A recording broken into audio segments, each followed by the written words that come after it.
Hello guys, അപ്പോൾ April 18 ആര്യയുടെ birthday ആയിരുന്നു. അപ്പോൾ ബർത്ത്ഡേ പ്രമാണിച്ച് ഞങ്ങൾ എല്ലാ കൊല്ലവും സർപ്രൈസ് ചെയ്യാറുണ്ട്. അതുകൊണ്ട് അതൊരു പുത്തിരിയൊന്നും അല്ലെങ്കിലും ഇപ്രാവശ്യം എൻ്റെ വീട്ടിൽ വെച്ചായിരുന്നു സർപ്രൈസ് ഞങ്ങൾ വെച്ചത്. കാരണം എനിക്ക് ഡെലിവറി ഒക്കെ കഴിഞ്ഞിരിക്കുന്നത് കൊണ്ട് പുറത്തിറങ്ങാൻ പറ്റത്തില്ല. അപ്പോൾ അതുകൊണ്ട് എല്ലാവരും കൂടെ വീട്ടിലേക്ക് വന്നു. അങ്ങനെ വീട്ടിലേക്ക് വന്നു, ഗിഫ്റ്റൊക്കെ സെറ്റ് ചെയ്ത് വെച്ചു.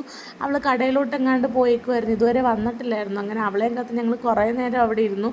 അവൾ 3:30 വരുമെന്നാണ് പറഞ്ഞത്. ഞങ്ങൾ 4:30 വരെയൊക്കെ കാത്തിരുന്നു. ഞങ്ങളിങ്ങനെ നോക്കിയിരിക്കും അവൾ വണ്ടിയപ്പോൾ വരുമെന്ന്. അങ്ങനെ കുറേ നേരത്തെ കാത്തിരിപ്പിനൊടുവിൽ അവൾ വന്നിരിക്കുകയാണ്. അവൾ സത്യം പറഞ്ഞാൽ ഞാൻ മാത്രമേ ഉള്ളെന്നാണ് വിചാരിച്ചത് വീട്ടിൽ. അപ്പോൾ അവൾ വന്നപ്പോൾ എല്ലാവരും കൂടെ കണ്ടപ്പോൾ അവൾ ഞെട്ടി.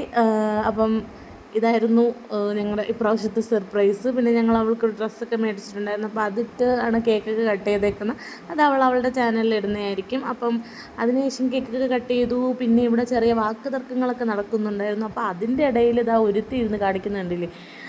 ഇതൊക്കെയാണ് ഇവിടെ നടക്കുന്ന സംഭവം. അപ്പോൾ ഈ ബർത്ത്ഡേയുടെ ബിഹൈൻഡ് ദ സീൻസ് നിങ്ങൾക്ക് ഇഷ്ടപ്പെട്ടെങ്കിൽ ലൈക്ക് ചെയ്യുക, ഷെയർ, സബ്സ്ക്രൈബ് ചെയ്യുക. അപ്പോൾ ബൈ ബൈ.